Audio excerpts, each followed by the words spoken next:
Di saat semua studio animasi sedang kebingungan dalam membuat film yang dapat menarik perhatian para penonton dengan kualitas yang bagus, DreamWorks tiba-tiba muncul dan berdiri di atas puncak. Halo semuanya, kembali lagi di channel Portal Animasi di mana gue bakal membahas hal-hal seputar dunia animasi. Pada video kali ini, gue akan membahas salah satu film animasi yang sedang cukup ramai diperbincangan belakangan ini dengan pastinya respon yang positif nggak kayak film sebelumnya, yaitu Puss in Boots: The Last Wish. Yes, film animasi terbaru buatan studio DreamWorks ini sering digadang-gadang sebagai film animasi terbaik pada tahun ini. Bahkan ada juga yang mengatakan kalau ini adalah salah satu film animasi terbaik yang pernah dibuat oleh DreamWorks. Lalu apakah benar demikian? Kenapa orang-orang beranggapan seperti ini? Apakah karena film ini memang sangat bagus? Atau karena pesaing utama DreamWorks tahun ini sedang mengalami down yang sangat parah? Well, mari kita bahas.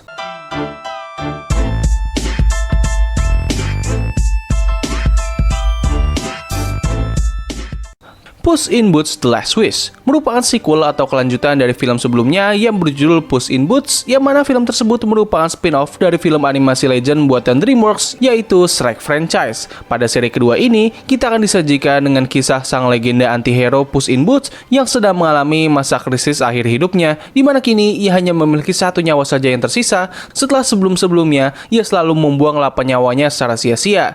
Yes, bener banget, film ini mengambil konsep kucing memiliki 9 nyawa. Hal ini pun membuat Puss kini mulai diincar oleh sosok serigala misterius yang berusaha untuk menghabisinya. Maka dari itu, Puss berencana untuk mencari suatu legenda mengenai sebuah bintang yang pernah jatuh ke bumi, yang mana bintang tersebut dapat mengabulkan semua permohonan. Selama perjalanannya ini, Puss bertemu dengan berbagai orang baru serta kenalan lamanya yang juga memiliki tujuan yang sama, sekaligus ia selalu dikejar oleh sosok serigala berjubah yang ternyata merupakan malaikat pencabut nyawa. Nah, tadi barusan adalah premis dari film Puss in Boots: The Last Wish. Berikutnya gue bakal membedah sedikit alasan kenapa film ini bisa dikatakan sebagai animasi yang sangat bagus. Sedikit peringatan, pembahasan ini bakal mengandung sedikit spoiler. Jadi buat kalian yang gak pengen kena spoiler, well, kalian bisa tutup video ini dan nonton filmnya terlebih dahulu. Cats have 9 lives. Watch! Boss, I think you set the oven too high. Now I am on my last life. Nah, kalau ngomongin soal tema dan cerita, film ini mengangkat cukup banyak isu, mulai dari kematian, kekeluargaan, hubungan, hingga hasrat individu.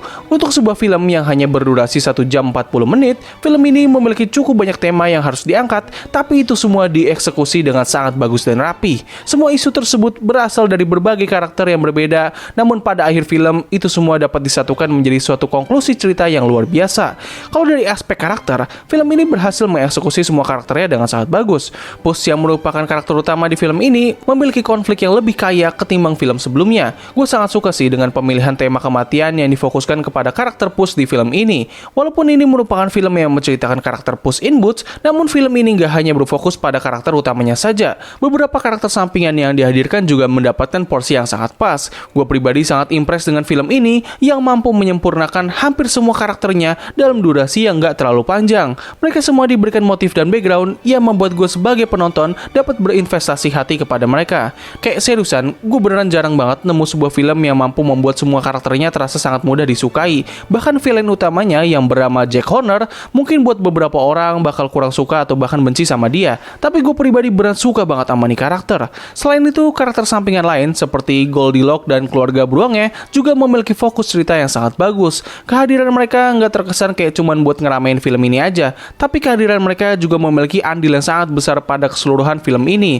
Lalu untuk love interest dari Puss, yaitu Kitty Softpaws, film ini berhasil menyempurnakan dan menyelesaikan hubungan mereka berdua. Setelah di film pertamanya, hubungan keduanya terasa kayak nanggung dan diabaikan saja. Dan satu karakter sampingan lain yang gua kira bakal menjadi sangat annoying ternyata malah menjadi sangat likable adalah si anjing malang Pero. Nah, biasanya karakter-karakter modelan seperti dia ini hanya dijadikan sebagai bahan lucu-lucuan saja atau karakter relief yang suka ngelawak agar filmnya menjadi terkesan lebih enjoyable dan lebih ramah buat anak-anak. Tetapi film ini nggak hanya membuat karakter Pero menjadi karakter relief saja, namun dia juga diberikan sebuah background yang terbilang cukup kelam. Nggak hanya itu saja, selama jalannya cerita, ia juga memiliki kontribusi yang sangat besar. Hal ini membuat gue sebagai penonton merubah pandangan gue terhadap karakter ini. Tapi dari semua bagusnya karakter yang hadir dalam film ini, terdapat satu karakter yang membuat film ini menjadi sangat booming.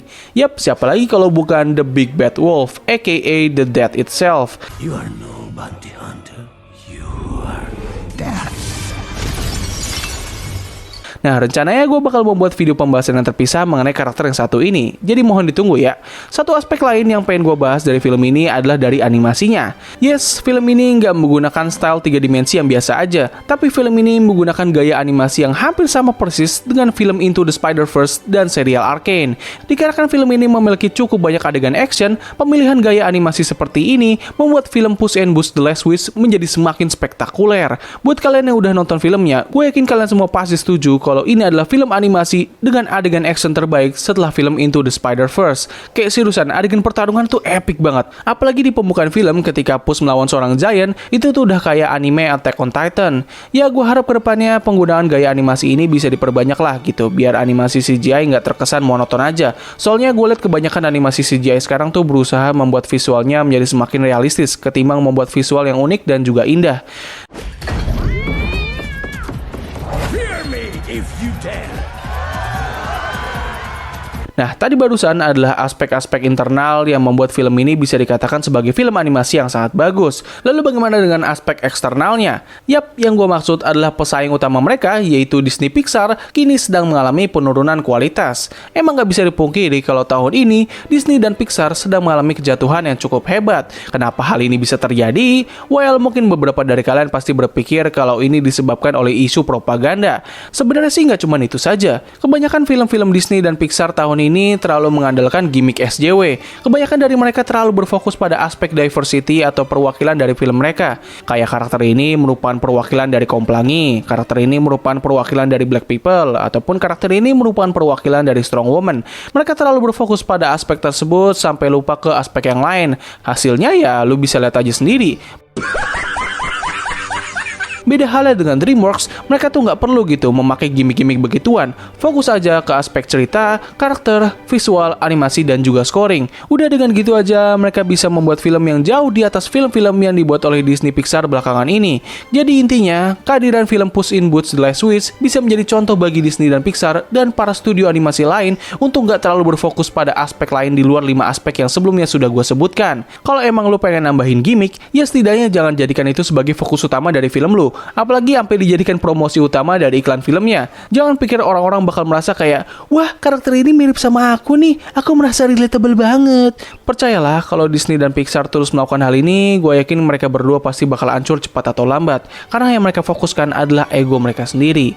Oke, jadi begitulah seluruh pembahasan pada video kali ini. Tulis pendapat kalian mengenai film Puss in Boots: The Last Wish pada kolom komentar di bawah. Dan kalau misalnya ada kekurangan ataupun kesalahan, kalian bisa koreksi gue ya. Jadi mungkin cukup sekian dari video gue kali ini. Terima kasih atas waktu yang telah kalian luangkan untuk menonton video gue. Gue undur diri, sampai ketemu lagi di video selanjutnya. Bye!